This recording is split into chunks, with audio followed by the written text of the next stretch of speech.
Why don't more infant formula companies use organic, grass-fed whole milk instead of skim? Why don't more infant formula companies use the latest breast milk science? Why don't more infant formula companies run their own clinical trials?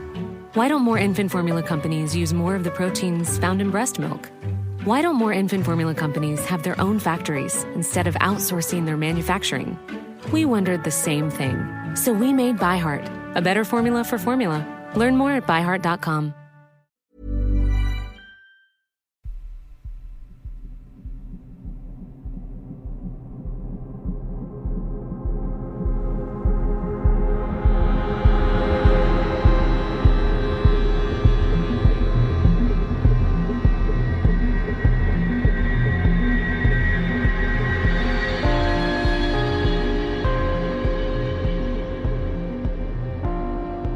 Hello and welcome to mini episode 355 of Real Life Ghost Stories, and I have 3 spooky stories for you today, and the last story comes from April the 9th, 2024, and story number 1 comes from Kirstin.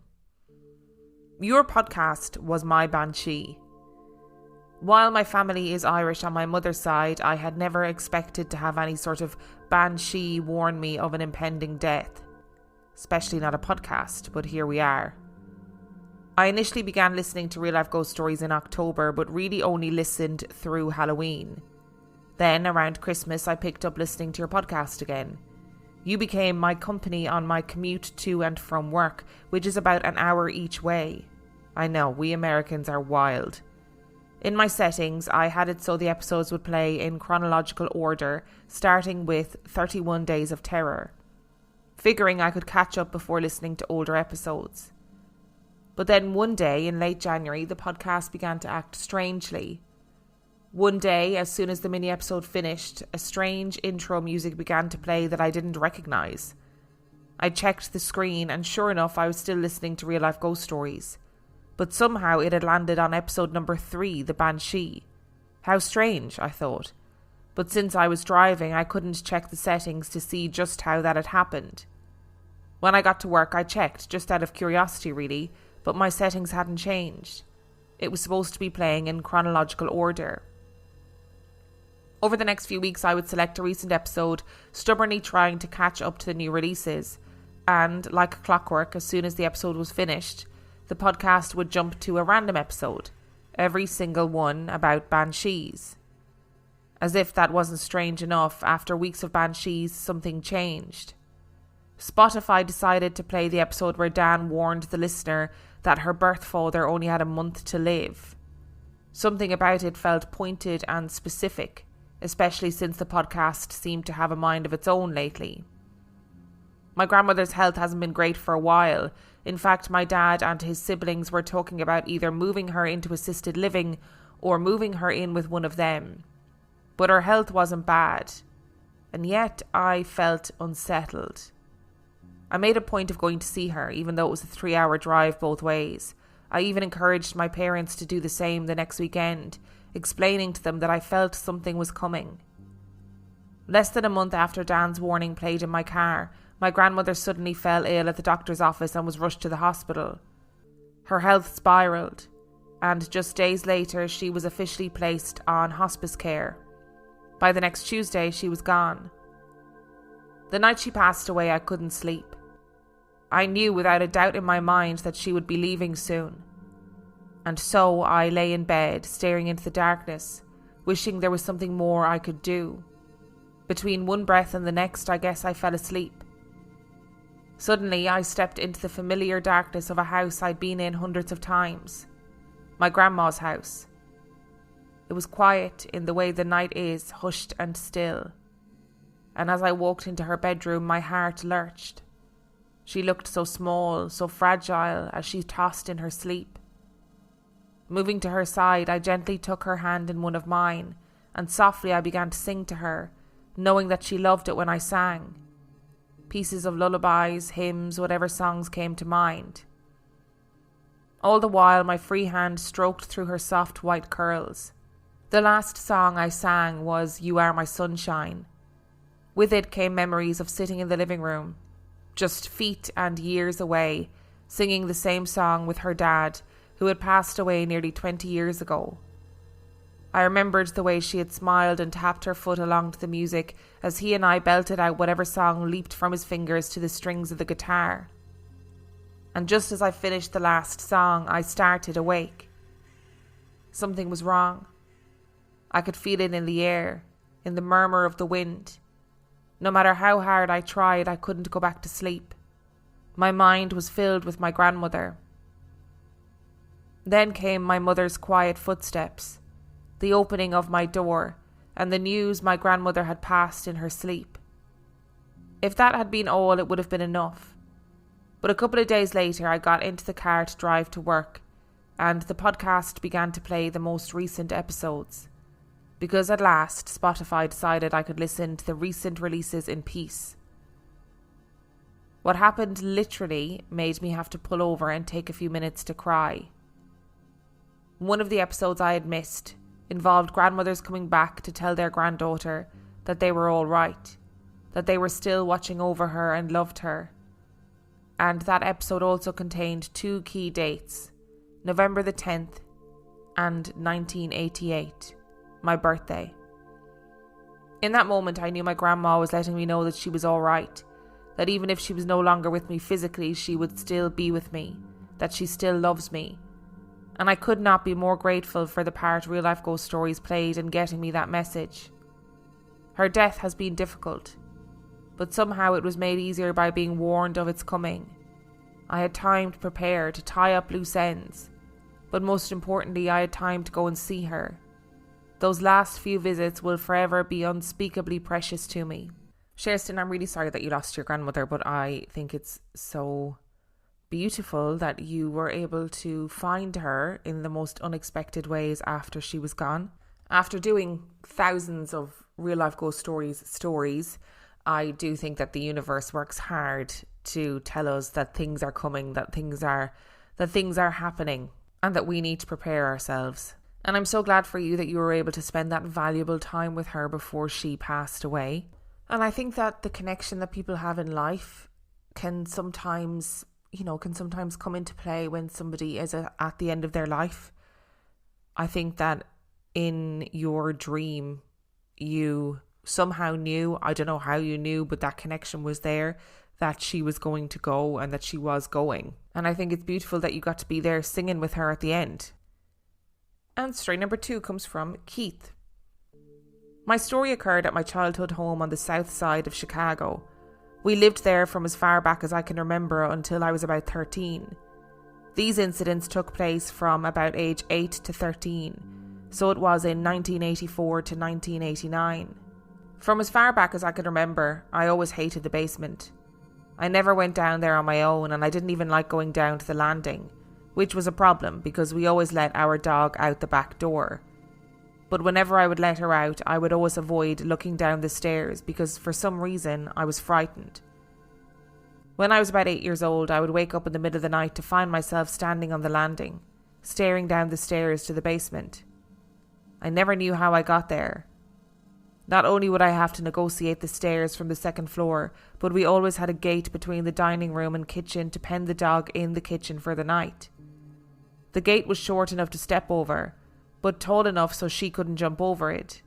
But for a period of time, probably about 9 months, I would find myself there, and all I could do was run as fast as I could back to my room. Then one night it got worse. Before I went to bed, I would always ask my parents to keep the hall light on for me. My brother and I shared the front bedroom, and I needed the light on to get to sleep.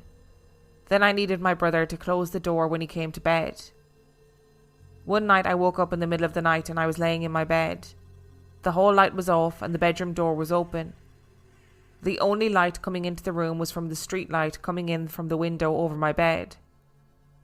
As I was laying there, staring at the open door, the street light went dark. All of a sudden I was terrified. I wanted to get up and turn the hall light on, or at least close the door so I could get back to sleep. As I was looking, I saw a figure, probably about 4 foot tall, emitting a greenish glow, start to walk past the doorway towards my parents' room. After it went past, I saw it peek around the doorway to look at me. It was smiling. I put the blanket over my head and just laid there crying to myself, not wanting to make any noise. As I laid there, I felt something sit down on the foot of my bed. I didn't hear anything, but I could feel whatever it was try and pull the covers down from over my head, but I had them in a death grip. Finally, I found my voice and started screaming. When I told my parents what had happened, they told me it was a nightmare. For the next 4 years or so, nothing much had happened. I would find myself on the landing in the middle of the night and would run back up to bed. When I was 14, my brother had moved out of the house and my parents moved me to the bedroom at the end of the hall. I had my bed placed so that I could lay with my back to the wall facing the door. When I would go to bed, I would always leave the light on with the door closed. Even today, 40 years after that incident when I was 8, I need the door closed to go to sleep. This night, I was sleeping on my stomach with my head turned towards the door. I heard something that sounded like growling. I opened my eyes to see my dog, the one that's always penned in the kitchen, sitting next to my bed, growling. I thought she was growling at me, but she was looking at something above me. I turned my head to see the green thing hovering above my bed, grinning. I took off screaming, running down the stairs with this thing behind me. I got through the living room and dining room and fell over the gate into the kitchen. I was so scared. I got down to the landing on the back stairs. I looked behind me and I saw this thing standing at the top of the stairs. The last thing I remember is it pushing me down the basement steps. I woke up the next morning in the hospital. I had a broken leg, a sprained wrist and a concussion. My parents were there. My father was upset, wondering what had happened the night before and why did I jump down the basement stairs. I told him I didn't jump. I was pushed. And I told him everything that had happened. He didn't seem to believe me, but I saw something in my mother's face. My father ended up putting a lock on the door to the basement stairs to keep me from hurting myself, and we ended up moving about 6 months later. Nothing happened in the new house, nor anything since, with the exception of my needing the door closed. When my father died in 2010, I asked my mother about that night, and did she believe that I had jumped down the stairs. She told me their version of what they saw that night. They woke up because they heard noises coming from my room. They were going to come in to tell me to go to bed when they saw me running by screaming. She told me that she saw something behind me, but she wasn't sure what. My father thought it was an intruder. They followed me back to the stairs and they saw me jump, but my legs didn't jump. She also told me that there was a bruise in the middle of my back when they examined me. The hospital originally thought that one of my parents had pushed me, and that's what caused my father to react the way that he did. Oh, that story has really given me the heebie-jeebies. What was that little 4-foot thing, glowing green, that peeked around the corner and smiled at you? Shut up. What was that? Whatever it was, entity-wise, whether it was a ghost, whether it was something else, whether, I don't know, whether it was an alien, whatever it was, it clearly wished to harm you. And clearly that wish to harm you was like an ongoing thing. The fact that all these years later, your mom has said, I did see something chasing you. I thought it was an intruder. We didn't know what it was. And then they saw you jump down the stairs, but you didn't actually jump. Like your legs didn't jump. Oh, that is so scary. I would love to know if anybody else in the house had experiences or if it was just sort of centered around you, which wouldn't be entirely unusual in a haunting scenario because we often hear stories where the haunting is centered around one individual in the household. I also would be interested to know the history of the house. Like, what was it before it was a house? Was it anything? Was it a new build when you guys moved in? Or had people lived in it before? Or had anything happened there? It is such a terrifying story because in reality it could have been a million times worse. Like, you ended up in hospital with a broken leg, a sprained wrist and a concussion. Like jumping down, being pushed down the basement stairs. Like, that literally could have killed you. That is absolutely petrifying. Do you remember what it's like being in your 20s? I sometimes look back at that period of my life and laugh just as much as I cringe. If you do the same, then you've got to watch Queenie, the new original series on Hulu. Who is Queenie? Queenie is a 20-something-year-old living in London. She's facing all the firsts. First major heartbreak, first shitty apartment and soul-sucking job, first therapy session to work through those mommy issues. Can she turn her quarter-life crisis into a revolution? Maybe. Will she make some questionable decisions along the way? Definitely. All episodes of Queenie premiere June 7th, streaming on Hulu. Hey, I'm Ryan Reynolds. At Mint Mobile, we like to do the opposite of what Big Wireless does. They charge you a lot, we charge you a little. So naturally, when they announced they'd be raising their prices due to inflation, we decided to deflate our prices due to not hating you. That's right. We're cutting the price of Mint Unlimited from $30 a month to just $15 a month. Give it a try at mintmobile.com/switch. $45 up front for 3 months plus taxes and fees. Promo rate for new customers for limited time. Unlimited more than 40 gigabytes per month. Slows full terms at mintmobile.com. And story number 3 comes from Sophie. I've always been a believer even since I was small. My family aren't particularly spiritual or religious. Our parents just sort of let us pick our own path in life. So I don't believe my experiences when I was small are influenced by anything or anyone. I had my son 5 years ago. I'm very fortunate that it was a normal pregnancy and birth, and we moved into our forever home in January 2020. At least once or twice a month I wake up in the middle of the night and sense a static feeling on the back of my neck. I don't see or hear anything, it's just a feeling that there is somebody at the door of my bedroom, standing there. I ignore it to the best of my ability. But what I can't ignore is the memories that came flashing back when I first experienced this in my new home, as it's not the first time I felt this before. When I was small, we lived in a police house as my father was a policeman in the Metropolitan Police in London. It was an ex-council house built in the 50s, I'd guess. On a weekend, I would wake up at the butt crack of dawn as most children do. My parents and older sisters were still asleep, so this was prime time for me to watch what I wanted on the TV and eat junk food I shouldn't. I remember sitting close to the TV, as I didn't want my parents to hear it, and wake up, and I would get that same static feeling on the back of my neck directed towards the door of my living room. I don't know how to describe it. Almost like when you turn on an old TV and it would make the hairs stand up on your body. It would freak me out so much when I was a child. I would turn the TV off and go to my room, avoiding the door. Luckily there was another exit to the room. This never stopped for as long as I lived in that house. I often used to hear my name being shouted, but it sounded very far away. I would look out of my window, thinking someone up my street was calling for me, but nobody ever was. When I was 13, me and my best friend were having a girly sleepover at my house. We were lying in my double bed with the lights off and the curtains closed, just gossiping before we went to sleep, when we heard a laugh come from the bottom of the bed. We froze. It was a deep laugh, out of place from our teenage voices.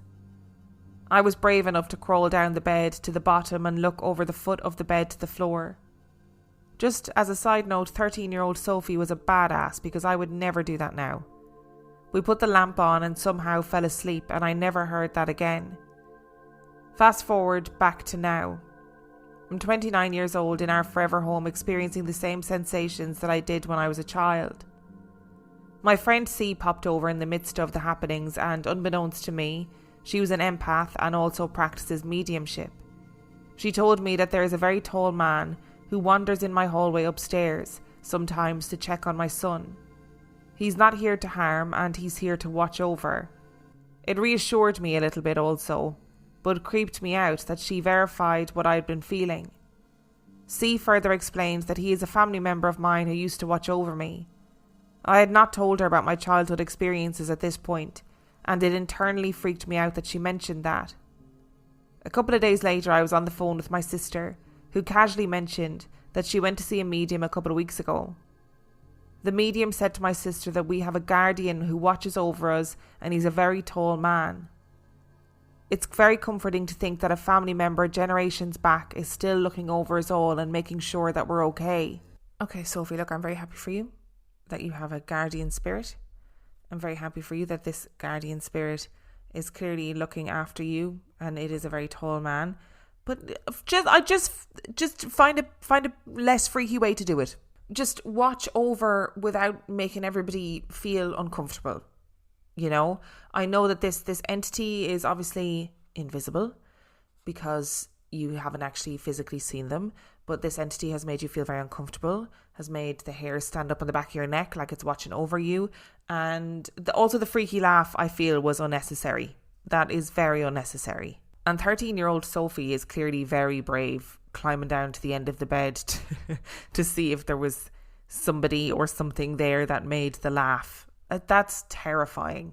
Although it must genuinely feel really good and positive to have those feelings validated and know that you're not just, I don't know, going insane or imagining things or whatever people like to say when people have paranormal experiences.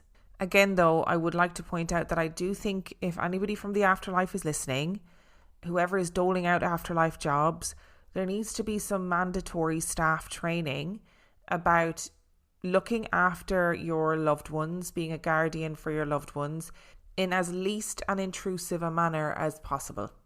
Okay? Thank you so much for listening to today's episode. Thank you to Kirstin, Keith and Sophie for sending in your stories. Remember, the last story came from April the 9th, 2024. And if you would like to send in your story, you can do so by emailing it to reallifeghoststoriespodcast@gmail.com. You can also check out the website reallifeghoststoriespodcast.com. And if you are desperate for some extra content, you can subscribe to the Patreon. That is patreon.com/reallifeghoststories, where for $5 a month or $2 a month, you get access to heaps of extra content, as well as every single main and mini episode completely ad-free. And on that note, I shall see you next time. Why don't more infant formula companies use organic, grass-fed whole milk instead of skim? Why don't more infant formula companies use the latest breast milk science? Why don't more infant formula companies run their own clinical trials? Why don't more infant formula companies use more of the proteins found in breast milk? Why don't more infant formula companies have their own factories instead of outsourcing their manufacturing? We wondered the same thing. So we made ByHeart, a better formula for formula. Learn more at byheart.com.